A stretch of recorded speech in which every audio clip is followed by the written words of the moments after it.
dance is a huge mirror. All your insecurities are gonna show up. If men can learn why is it important to embrace the masculine energy while they're leading, that's really a very good chance for relationships to get better, for the world to get better. I've been learning with Steffi, and I know you have a lot of juicy stories about couples coming to learn to dance together. Identity shifting is about really remembering who you were before the world told you who you had to be.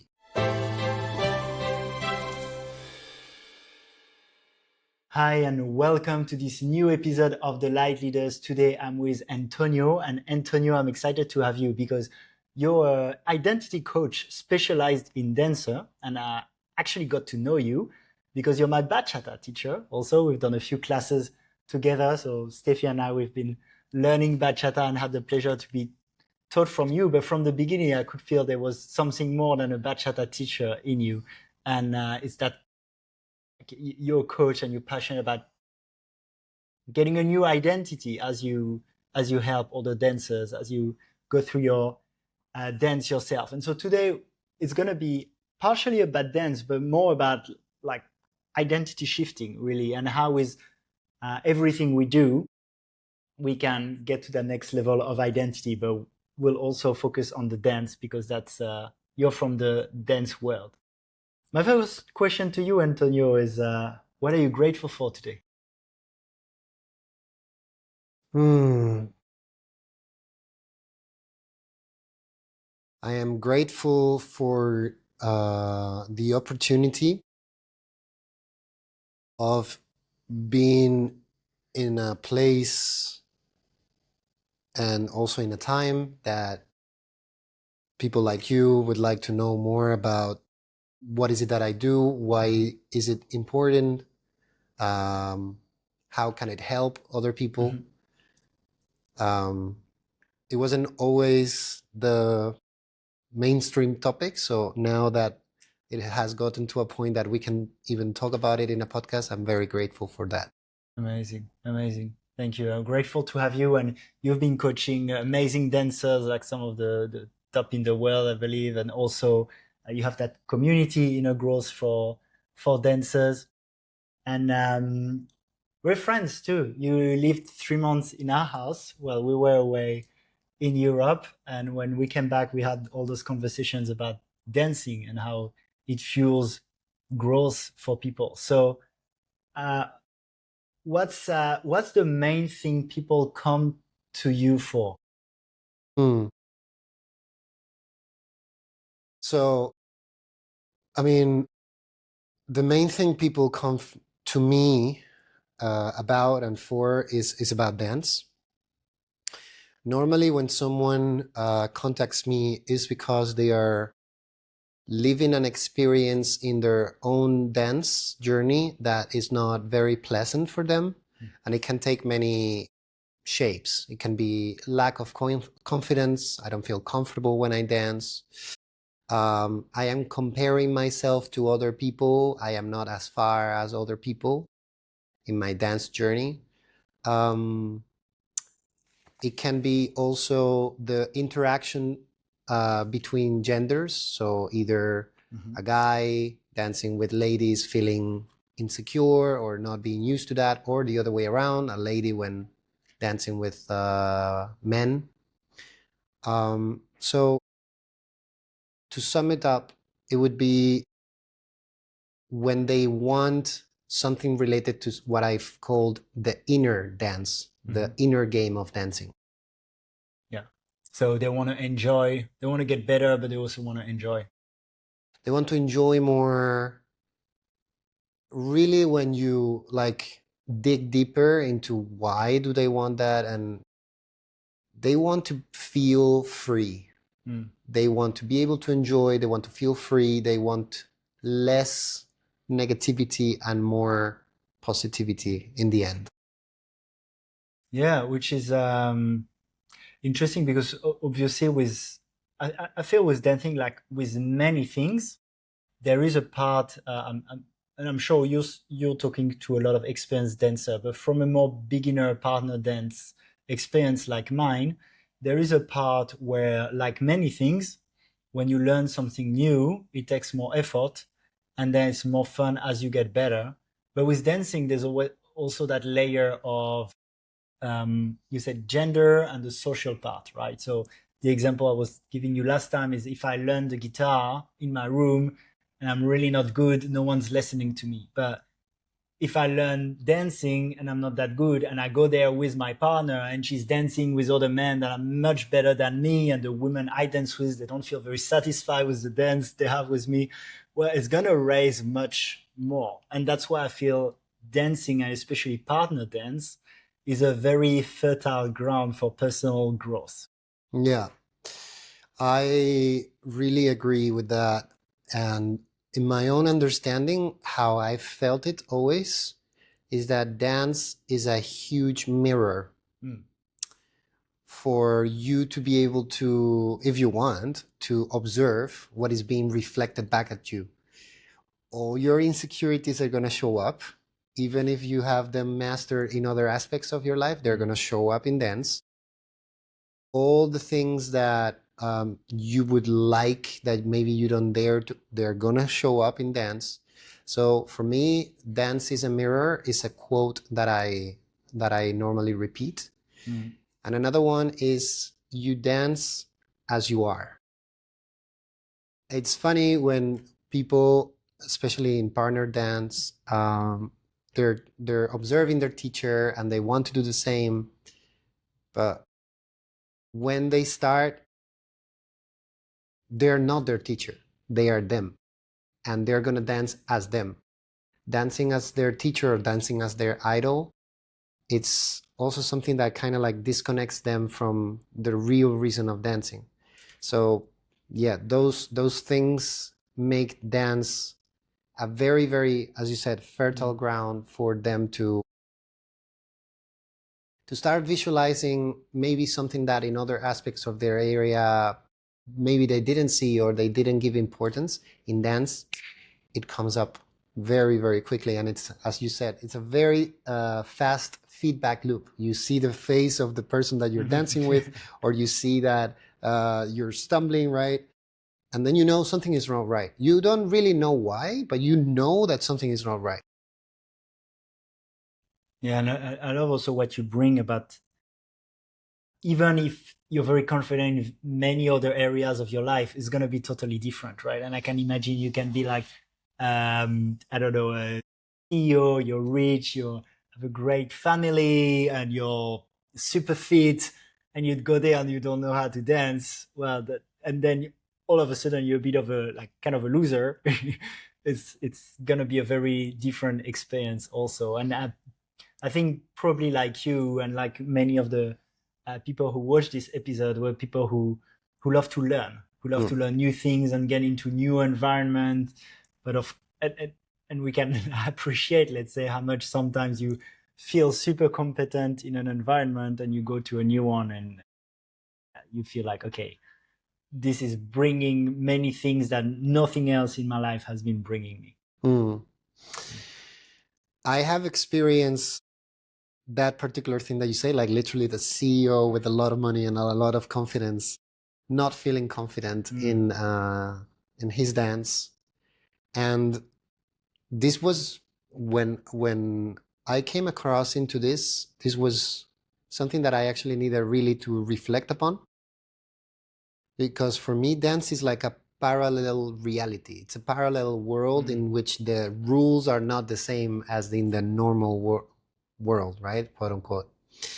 Um, and your value is not defined by how handsome you are or how much money you have or how many cars you have, but actually, are you able to produce that sensation in your partner? Are you able to follow the music? Do you have moves? A lot of different things that people associate value with. And what you said, like the shift of from the top of the food chain to be now on the bottom, it's a very, I'm not gonna, yeah, I'm gonna call it funny thing to observe from the outside, because you can really see the person that is used to be up top, Yeah. how it's a very humbling experience. I went through it, and a lot of people go through it, and I think it's a beautiful experience. to go through, because it's humbling you. It's like a ego kind of like purification, you know? Yeah. So it makes me think a little bit of how the pyramids are reversed sometimes with spirituality also. Well, let's say you're a very wealthy, successful guy and you go in an ashram, and of course, it's not an ego battle, so it's not a question of status, but the cool kid there is kind of the monk that doesn't need much, needs very little to be to feel happy and feel satisfied. And that's a total inversion of what success is.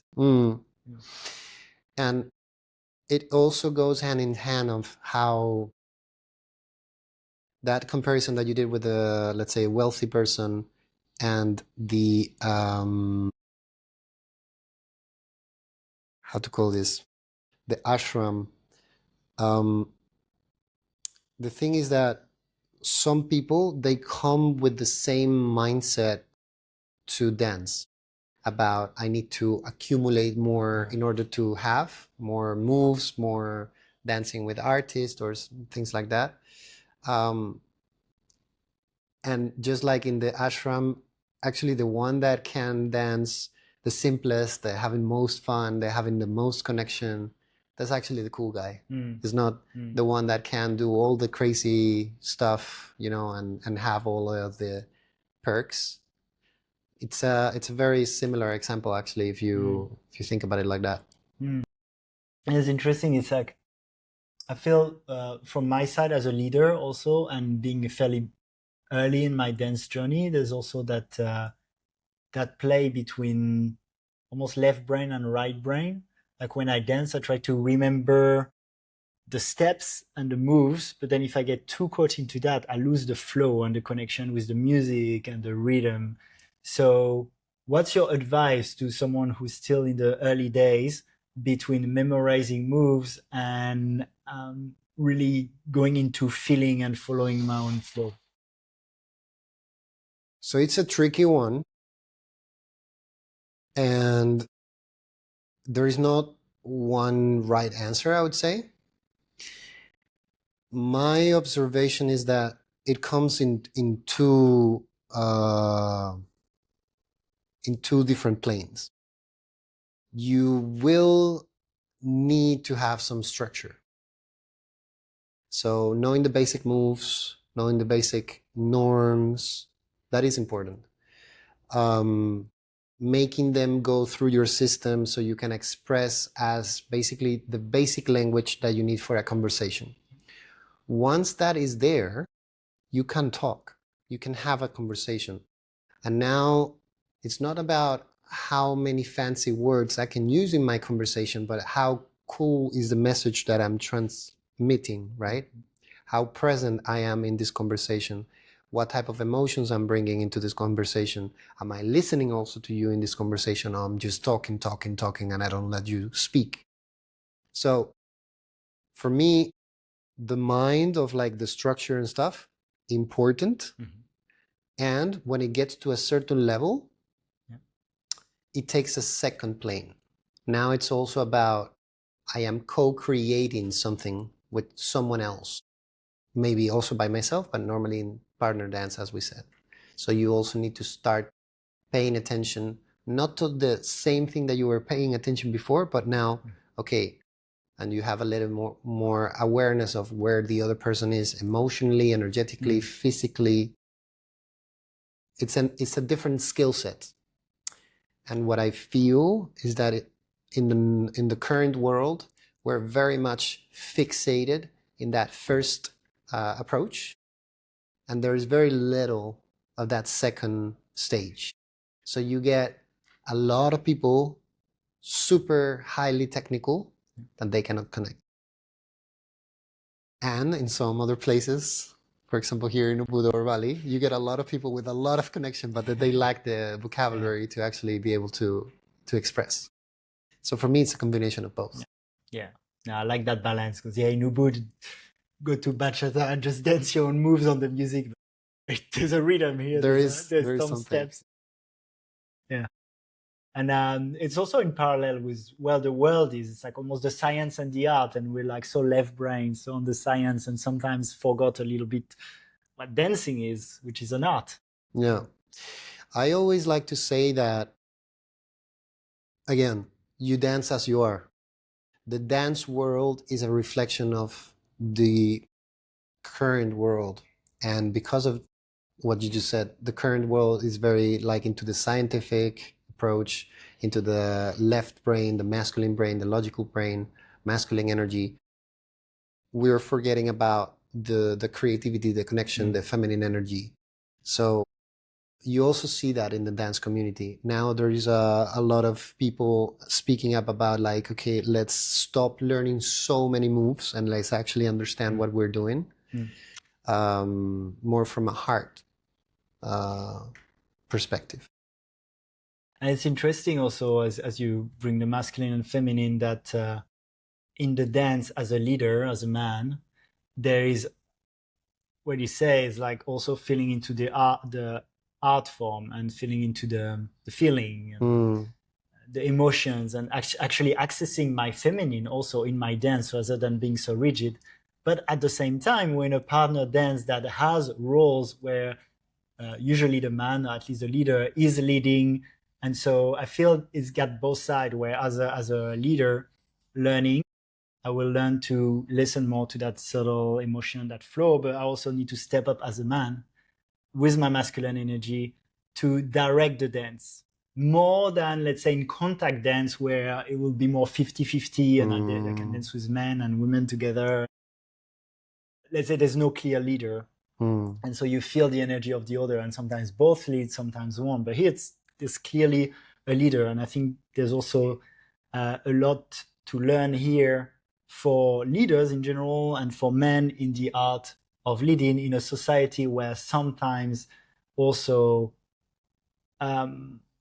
men aren't taking on their role as the masculine energy that leads. This is one of my favorite topics about. I'm getting chills right now. So my take on this is that I really agree with what you said. So indeed, my vision of society is not really priming men to take the lead. It's a little bit of the opposite, I would dare to say. And there is not a lot of schools in masculinity. There's not a lot of healthy models of masculinity. You don't really know what to do as a guy to be a good man, a masculine man. And at the same time, we are now experiencing this beautiful thing, which is partner dance, in which, in a way, you're kind of like forced to do that. Which, at least to me, in my personal experience, I was way more in my feminine at the beginning. I was not able to direct. I was not clear. I was, a little bit lost. Let's have a quick break from the episode, as there is something I want to share with you. Thank you for still being here. It tells me you're someone who values a deep and insightful conversation. And that's my kind of people. In our world of ever-increasing distractions and clickbaits, it's important to share these long-form, deep conversations. And that's why I love podcasts. They've been a big part of my own spiritual awakening 8 years ago. And having my own podcast has expanded my life in so many ways. It allowed me to speak with my heroes and learn from them, to share my voice online and build a personal brand. And now I've become passionate about helping other conscious leaders also grow a high-impact podcast so we can flood the internet with insightful and meaningful content that helps us create that more conscious and beautiful world our hearts know is possible. If you feel the call to have your own podcast too, I can highly recommend it. And I'd love to help you. I created a community of impact-driven podcasters. And I also work one-on-one with leaders of the new earth to help them scale their impact with a podcast. Check out the links in the description if you want to learn more. And now, let's resume the episode. And through learning how to lead in dance and knowing that it was my responsibility to lead, at least in the partner dance, I started connecting with that part of myself more and more and more. And I can see that if more men really start learning how to dance, but not only, as we said, the combinations, but to actually understand what does it mean to dance and to lead within the dance, that can have a very, in my opinion, positive impact on the dance community and in the world. Because I always say that what you learn in dance, you also bring it to the other aspects of your life. If you learn how to be clear with a good intention, with integrity, to be creating safe containers for your partner in dance, unconsciously you're learning how to do that also in your life. And yeah, in dance you have the leader and the follower. Normally nowadays you see more men in the role of leaders. So if men can learn why is it important to embrace the masculine energy while they're leading, I think that's really a very good chance for relationships to get better, for the world to get better, to, heal some of the things that in a societal level we need to heal. Yeah, yeah, I agree. I think it's a nice way to learn for anyone, leaders in that case, to be in their masculine energy in a subtle, gentle way. Because on the dance floor, if you're also like super controlling and my way or the highway, and you want the woman to do exactly what you want without sensitivity, that's not a good way to lead. So, and I think we can see that in the world where people really be forceful or controlling. Reaction to that, rejecting masculine energy overall, well, probably what we want is that more healthy masculine. Yeah.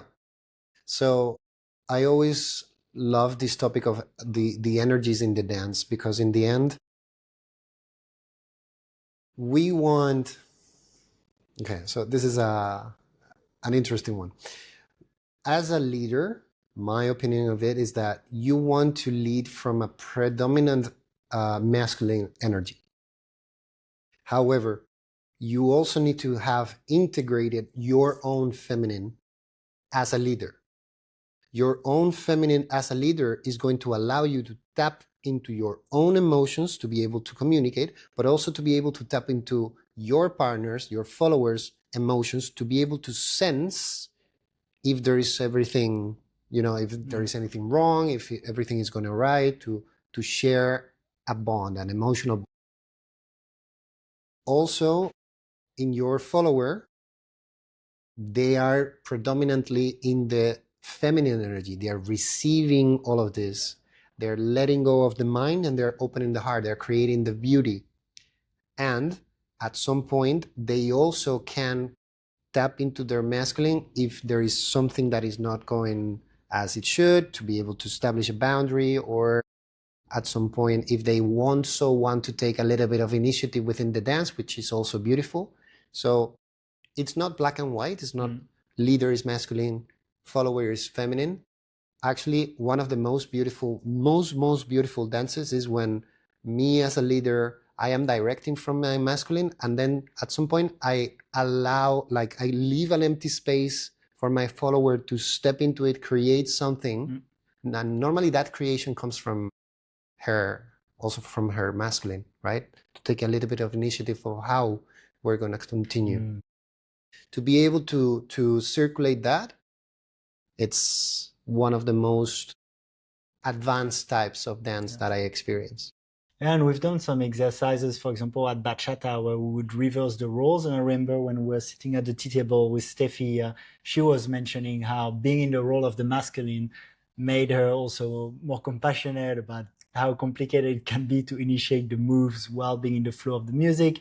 And also for myself, it makes me a better leader to understand how it is to be a follower and be in those shoes sometimes. Yeah, nowadays we are crossing the taboo lines of men can follow, women can lead, which is great. I would totally recommend everyone to at least try to, from a theoretical kind of like approach, at least understand both roles. Whether you want to practice them or not, that's on you. But the more that you actually can really tap into the other role, you can feel when someone is forcing you or when you're forcing someone. You can feel when it's inappropriate. You can feel when, and in the end, for me, the main focus should be to co-create. It's always about co-creation. Yeah, it's beautiful. And I think that will really resonate with the audience of the light leaders, because the way to lead as a light leader obviously is going to be through more of an invitation than forceful or controlling. But at the same time, we're leaders, so there's like, it's not just about laying down and being like, okay, the universe just going to serve whatever. It's when we feel that impulse to go and create, to send the invitation to people to co-create. For example, like, I wanted to have you on the podcast, so I was like, okay, I'll invite Antonio, I'll take the leap and ask. And so taking those actions. In the end, for me, in the dance, you get to practice this a lot. And this, again, it serves in your life over and over. To be able to, okay, I am getting this, you call it impulse, this intuitive thought of the music is here. I would like to, catch this musical hit or whatever. I want to express this. And I try. I do the invitation. Maybe it works, maybe it doesn't work. But that is you exposing yourself towards the unknown.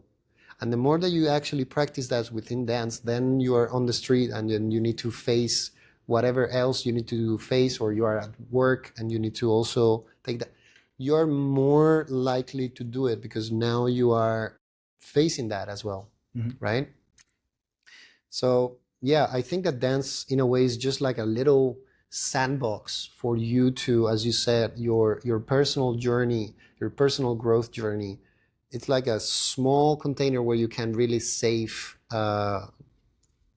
battle your own dragons, and then it will expand always to every other aspect of your life. And for your personal development, but also for the couples out there, relationship, it's also an accelerator for relationship work. Yes. I know what I'm talking about. I've been learning with Steffi, and I know you have a lot of like juicy stories about couples coming to learn to dance together. So would you agree that as a couple, going to learn a dance, a partner dance together, is going to accelerate your personal growth together? Yes, I would agree. Dance is a big catalyzer for whatever is inside to come out. It's like Bali, right? If it's meant to be, dance is great. Yeah. If it's not meant to be, dance is also going to accelerate that. Normally, a rule that dance teachers have for their own dance classes is not to let the romantic couples be together in the first levels because they fight. Because it's something that, as I said, is nothing like you have done before. The mechanisms for you to cope with your own stuff, it doesn't work there. You're doing something else in the middle, and then the real shadow comes out. So normally people start like getting triggered faster and in the middle of the class. Okay, so it's a bit too much if you bring to the class the couples and then they'll bring couple stuff and Yeah, then stuff. exactly. So my recommendation for couples is go together to the class, try to dance with as many other people as possible. And then whenever the class finish, you can ask for feedback. You can get a private class for if you guys want to dance together. And the main thing is to remember that you're doing that for you guys. It's not a competition. I've done it right. You didn't do it right. I remember one of my exes going together to a class and kind of like, ha ha, I got it right and you didn't. And it's like, this is not what we're here for, it's not a competition. I felt horrible about that, So it's about remembering that you're doing something with your couple, and yeah, it's going to require from you an inner work, the inner work of dancing. That well, it's a never-ending journey. Yeah, so you said couples often fight when they learn to dance together. What are they fighting about? Normally, dance is it's something that is beautiful because it activates all of your wounds. So it can be about being exposed. One wants to be exposed, the other one is super shy, doesn't want to be exposed. They can fight about that. There is a lot of jealousy. Oh yeah, you have danced with that lady and she's hot and whatever, or the other way around.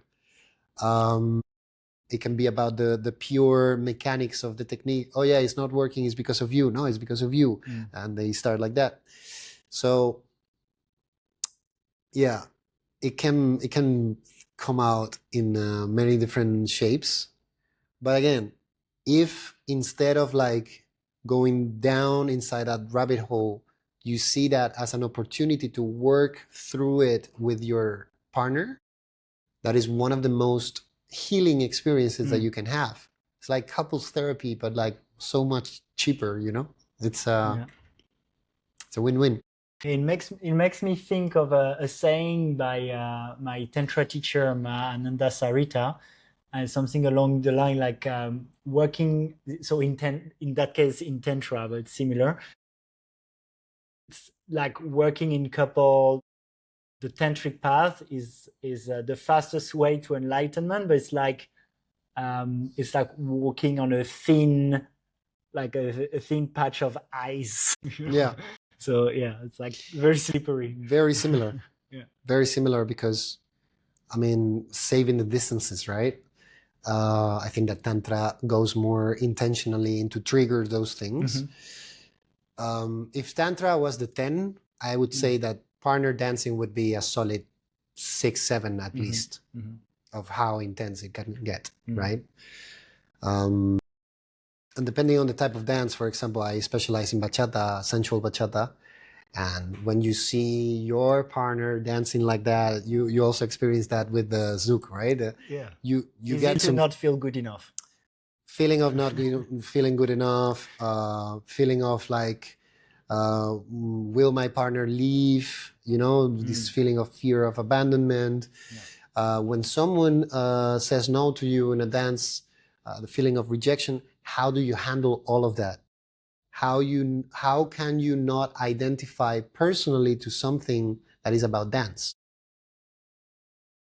That's a thin line that the more that you get used to create that separation because of dance, it really plays to your advantage in life, because then someone says no to you in business and you know it's not about you specifically, it's about your offer or whatever, right? So But with the couple, what's interesting is, yeah, sometimes it's about the dance, but with couple, for example, it can be also personal. So I guess with couples, there will be like a small trigger that will actually be a trigger for something that happens in their life that they yes, don't usually talk about. So let's say the woman isn't going to follow, and the man maybe feels that his woman isn't respecting her or following his lead, and then the tiny thing is going to be the trigger for.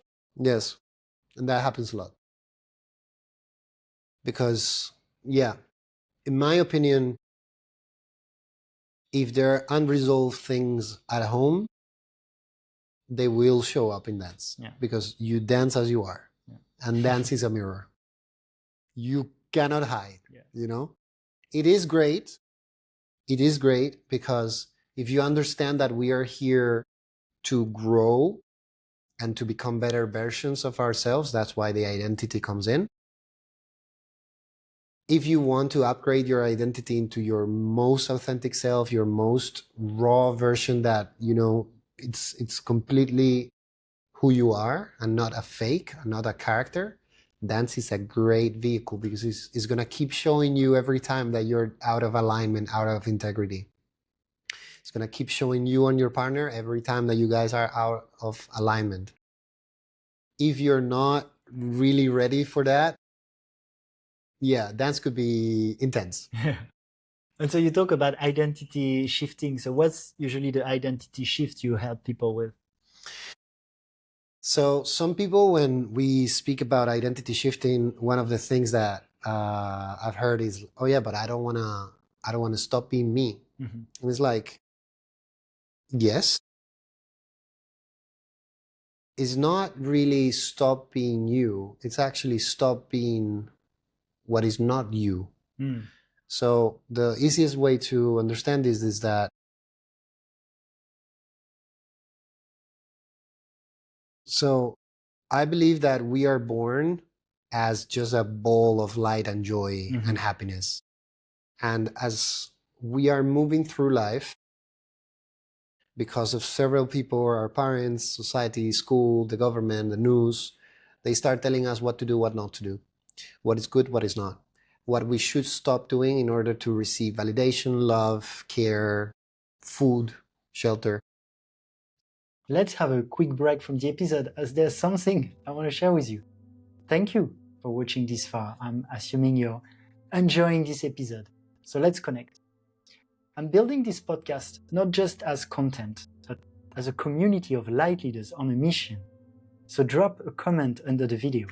I read and reply to all of them. Pause the video now and share with us. What have you learned so far? Do you have questions or feedback? I also have a Telegram group to stay connected, whatever happens with YouTube and the algorithm. Come and say hi. I put the link in the description. Also, if you want to support this podcast and help it grow, there are a few things you can do. You can hit the like button. You can share this episode with your friends directly to help spread the message from human to human, regardless of the algorithm. Or you can take a screenshot and post it in your Instagram stories. And if you tag me at Alexi Lember, I'll repost it too. Also, subscribe to the channel. And more importantly, hit the notification bell, because if you just subscribe without the notification bell, you let the algorithm dictate whether or not you get shown my videos. So thanks again for supporting and joining the movement. Let's keep co-creating the newest together. And now, enjoy the rest of this episode. So we as children, in order to survive and protect ourselves, kind of like put up a mask and we push down some things, because without pushing that down, we're gonna die. That's the story we tell ourselves.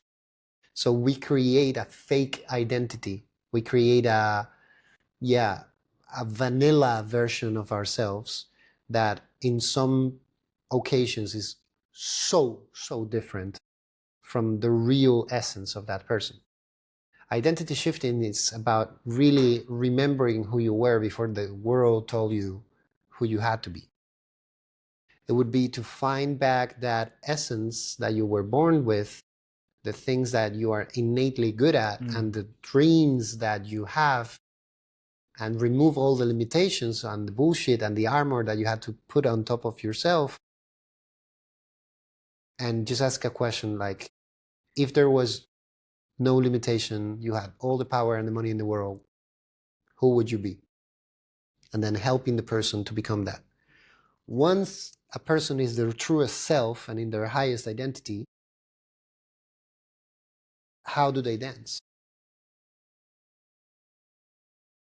They're going to dance from freedom, from joy, from connection, but they're going to also experience all of that in the rest of the areas of their life. I tried at the beginning of my journey to help people, coaching them into just confidence in the dance, just this in the dance, just that in the dance. And the results, let's say that from 0 to 10 would be a 7. They were happy, and that's it. The moment that we started like going deeply into identity, and the moment that their whole life transformed, and because their whole life transformed, their whole identity, they could feel real confidence. They could feel real authenticity. They would dance amazingly, but they would also have amazing relationships. They would also have amazing work It kind of comes from things. the core. It's not like a patch anymore. Correct. Mm. Because you cannot teach someone to be confident just in dance. That's why I wanted to do this approach that, even though it's a holistic approach, since I work with dancers, okay, I am an identity coach specialized in dance. And confidence, such an interesting topic overall. And so you also like coached, and you coach people, and you're building a coaching business. And I feel that's also something where, confidence is so important. Do you want to share a little bit about your journey building a coaching business around your passion around dancing and identity shifting? So I believe it's safe to say that I am the first in my family, both of my families, family, father family, mother family, who created a company. So the story that I've been fed, being born in Spain and stuff, is you need to work for the government. That is safe. Anything that is not that, you don't have food on the table assured every month and stuff. So that already conditions your mind to certain stuff. My own personal journey, well, when I was growing up, I've been bullied for being different. I've been feeling that I didn't match the norm. It was difficult for me to find a tribe. Welcome to the capital and the tribe of the misfits here in Ubud. Here in Ubud, right? That's why I'm here. And for me, I found dance as a way of resuming a little bit of physical activity that, because of an injury in my knee, I could not do sports for 5 years, and that really took a big toll on me. Dancing was like a big drive for me, and also it brought all of these patterns and problems. Through coaching and through dancing, I was able to resolve all of them, and then I decided, like, okay, this has been so powerful with all of the baggage that I had before, which was a lot. I need to do something with this. And this is hella scary because now I'm in Amsterdam and I'm a cybersecurity engineer making quite a lot of money with my safe everything. Cybersecurity, the safest job, right, that you can get. And now you're telling me that I'm burning out twice and I need to stop doing this because I feel it in my core that I don't do this anymore. I don't want to do this anymore. And I need to do the thing that no one in my family has done. And I need to face all of the people that back in the day bullied me, or even more, because now I'm going to expose myself to the internet. And now I have to deal with rejection after rejection of people that they don't want to work with me or whatever. That was a lot. That was a lot. And I have to say that creating a business in today's world is one of the most spiritual practice and personal development paths that you can do. Creating a coaching business is like the hardcore version of that. Because in one, you can be selling, I don't know, microphones or shells or candles, right? In this, you're selling yourself. You are the product. So for me, it was a constant self-development journey that, okay, I expand my own capacity and then the business can expand. Regulating my nervous system over and over again, expanding what I call my identity. And what I understood is that who I am, it's always going to be limited by who I think I am. So at the beginning, I started here, okay, charging very, very little for my coaching, playing it safe, not using the right words, not introducing things about spirituality because I thought that it was going to be rejected. Okay, let's expand into mindset coach, this and that. Oh, okay, let's expand into identity coach. Oh, and now I'm working now since I'm here in Ubud and you know what's going on here. I have many mentors. I have many people that they are influencing the way I see the world. And now I'm moving more into the quantum field, energetics, manifestation, and how it all makes sense. Everything that I've done, it makes sense, but it's just a bigger layer of understanding, which is again, so the more that you actually expand your practice, your coaching practice can expand with you. That is the biggest lesson that I've got. I love that. And the identity shifting is also very present in the coaching I'm doing with people for the podcast, obviously, right?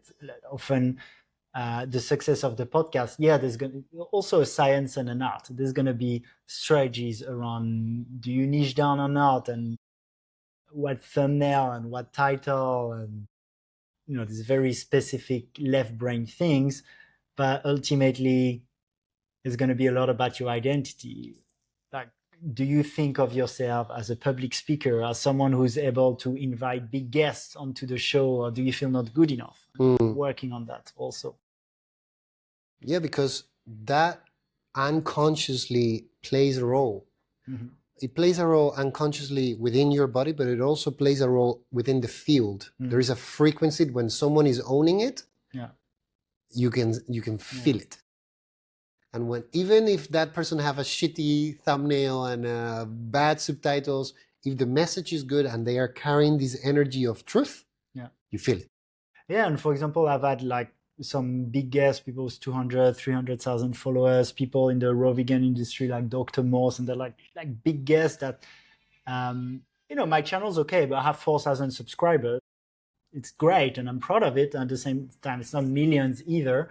But sometimes when I feel before I was more limiting myself, maybe like a year ago with 3,000 subscribers, I would not go to someone who has like 100,000 followers on Instagram, thinking they're too big. And now I'm just like, hey, do you want to be on the show? And of course, some say no, but some just say yes. And it was just me limiting myself. And that is what we do, because with that kind of thing, what I found is that is yourself trying to protect yourself from maybe being too exposed, maybe getting a rejection from this person. But what if it not? What if you actually get this person here and now you need to, okay, now it's game time. So also your nervous system is like, okay, are we ready for that? Because sometimes when we talk about manifestation and growing and expanding, it's like, oh yeah, I want this and I want that and I want the business, or I want to be if we go back to dancing, I want to be an artist, But then if you really give that to people today, their nervous system gets fried, because their mental belief system that they have and their nervous system that they are wired to, it's not ready for that. So if you give it, they would fry. It's like too much. Yeah, same with influence, same with money. And that's why most people, when they win the lottery, within like 3 or 4 years, they're back to where they were before they won. There was an energetic capacity to hold. We're close to the end, and of course I'll put the links to follow you on Instagram. I'll commit to posting this before Monday, because you have a masterclass on Monday. So if you're watching this before, like now we're like 6th of August or something, check it out. But I think you do sometimes, but rarely, masterclasses. So if there's one, definitely check it out. But there's a question I really want to ask you. Is is a question you talked about before, which is, if money wasn't a problem, if you had no limitation, who would you be? What would you do?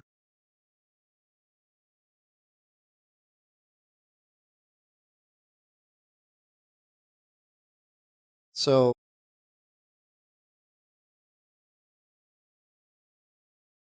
my dream, my purpose is to create spaces in which people can learn more about who they truly, truly are, with different vehicles to get there. One vehicle can be dance, another vehicle can be contact dance or breath work or ice, or but my I feel that my purpose is to help others really, really remove all of those layers to be themselves. For me, if money was not an issue, I would create a different type of spaces, like retreats all over the world, in beautiful places like this, in which people can come to really like get out of the rat race, to really get out of the matrix, to really get out of the programming of you are broken, you need XYZ to feel whole, and to actually leave feeling like, as you said, the monk. I don't need anything. I already have everything. Because every time that I work with someone, or every time, even in dance, that I can bring that with a dance to someone, or every time that a client finishes the program and I feel that from them, they specifically say it, or I just feel it. It's just a feeling of like, this is my stuff. And it's such an powerful experience. It's addictive, I would dare to say. It's like so strong. You feel so connected to source, sorry, that, yeah, money in the end is cool, but that sensation, to have it in a more regular basis, that would be what I do. Priceless.